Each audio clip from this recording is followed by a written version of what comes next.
Assalamualaikum warahmatullahi wabarakatuh. Selamat pagi anak-anakku. Kita sekarang jumpa kembali dengan Bu Husnul untuk melanjutkan tentang pelajaran IPS. Gimana? Sudah siap? Dulu kita tentang negara-negara ASEAN. Sekarang juga kita lanjutkan pembelajaran IPS tetap tentang negara ASEAN.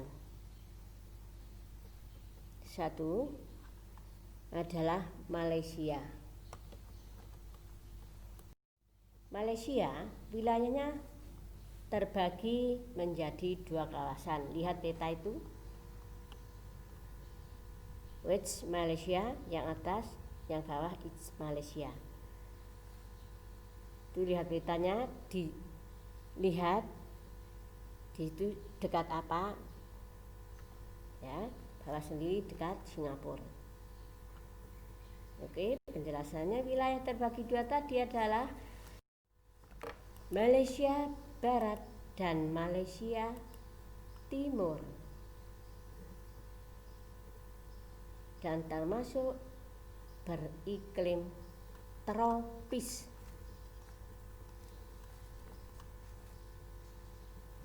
Selain pertanian, di sini jumlah penduduknya sekitar 0,3% per tahun. Dan penduduk Malaysia bekerja di sektor pembangunan dan perindustrian. Malaysia karena menjadi pemarkasa berdirinya ASEAN, di Malaysia itu aktif dalam bentuk organisasi internasional, yaitu ADB, ASEM, ESCAP, FAD, IBRD, IDA, IFC, IMF, ILO, dan lain-lain. Kemudian kita lihat lagi peta Thailand. Di situ yang atas Thailand dekat, atas sendiri Laos, yang sampingnya Myanmar. Thailand ada di tengah-tengah. Lihat gambar yang hijau itu, yang bawah sendiri dekat Malaysia. Dipahami ya gambarnya. Lihat, Thailand adalah salah satu negara yang tidak pernah dijajah oleh bangsa lain. Dan Thailand beriklim tropis. Penduduknya per tahun sekitar 69.037.513 jiwa. Dan hasil pertanian utama yaitu padi, yang menjadi komoditas ekspor negara lain. Thailand termasuk salah satu negara pemarkasa ASEAN dan ikut dalam organisasi internasional yaitu ADB, ASEM, ESCAP, FAO, IBRD, IDA, UNESCO, ILO, dan lain-lain. Kemudian kita lihat peta Vietnam. Di atas sendiri yang hijau itu adalah Hanoi. Sampingnya Cina. Vietnam ada di mana itu? Tengah hijau agak ke bawah, Vietnam.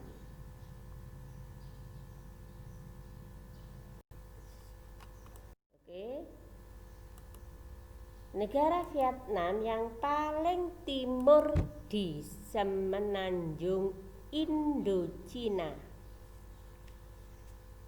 Cuaca Vietnam di sini terbagi 4 wilayah, yaitu Pegunungan Utara, Vietnam bagian utara, Vietnam bagian tengah, Vietnam bagian selatan.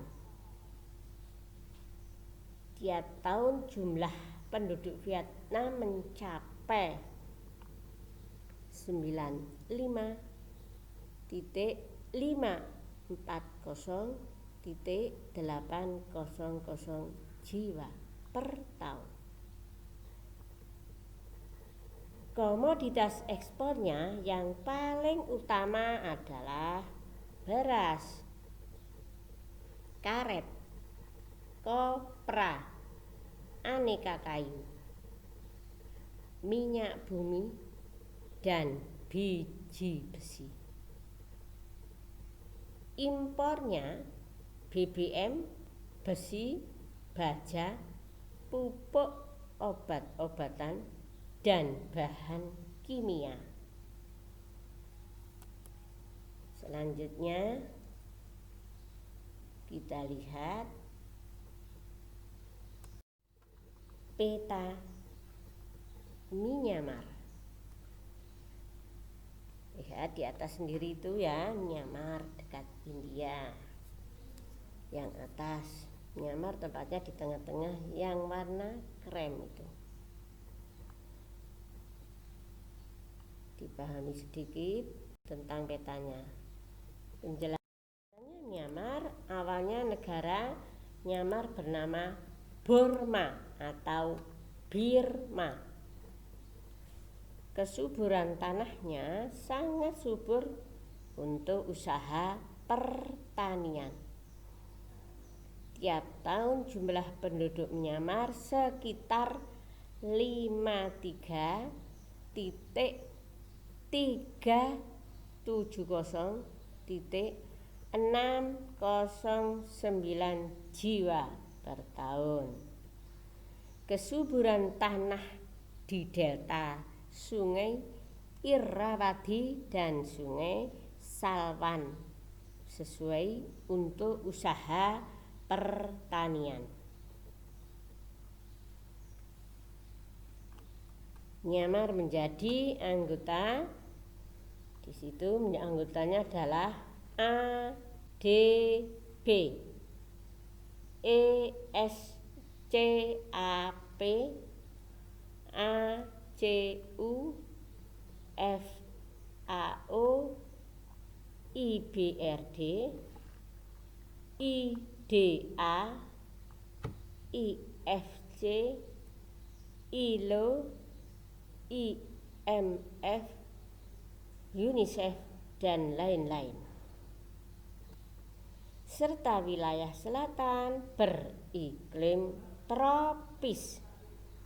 Wilayah utara beriklim subtropis. Selanjutnya lihat peta Singapura. Sudah dipahami Singapura. Di bawah sendiri ada benderanya, bintang sama bulan sabit. Merah putihnya sama dengan Indonesia ya.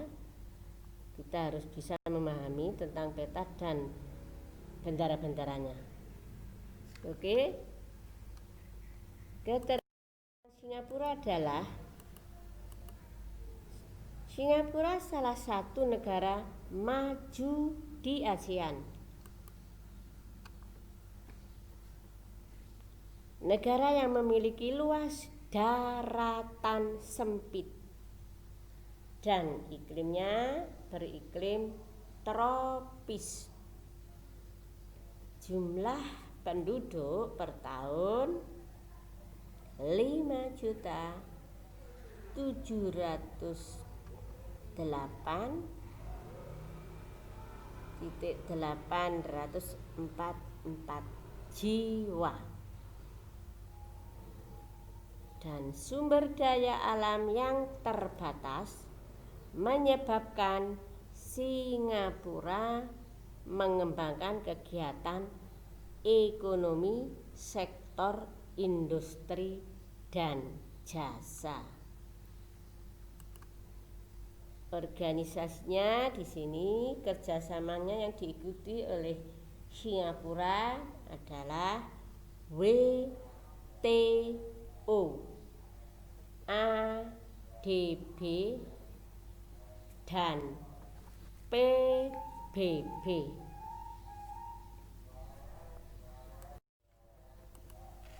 Selanjutnya, interaksi antar negara di kawasan Asia. Di situ ditanyakan apa tujuan kerjasama antar negara ASEAN.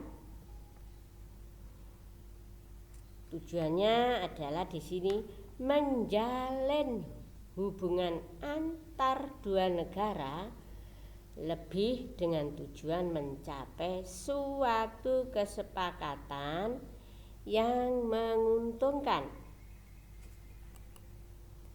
Lihat apa yang diuntungkan tentang ekonomi, sosial, budaya, pendidikan, dan politik. Itulah tujuan kerjasama antar negara ASEAN. Jadi nanti kamu bisa membuka buku yang relevan IPS kelas 8 ya. Masalah tujuannya tadi kan ada 5 di sini yang ditanyakan: ekonomi, sosial, budaya, pendidikan, dan politik. Kemudian faktor pendorong dan penghambat kerjasama antar ASEAN. Faktor pendorongnya adalah 1. Persamaan dan perbedaan sumber daya alam. 2. Persamaan dan perbedaan wilayah. 3. Perbedaan perkembangan teknologi. Yang keempat, persamaan dan perbedaan budaya. Itu faktor pendorongnya.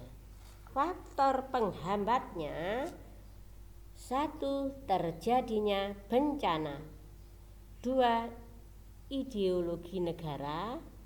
3. Kebijakan politik. 4. Perbedaan kepentingan. Yang kelima, perbedaan mata uang. Itulah penjelasan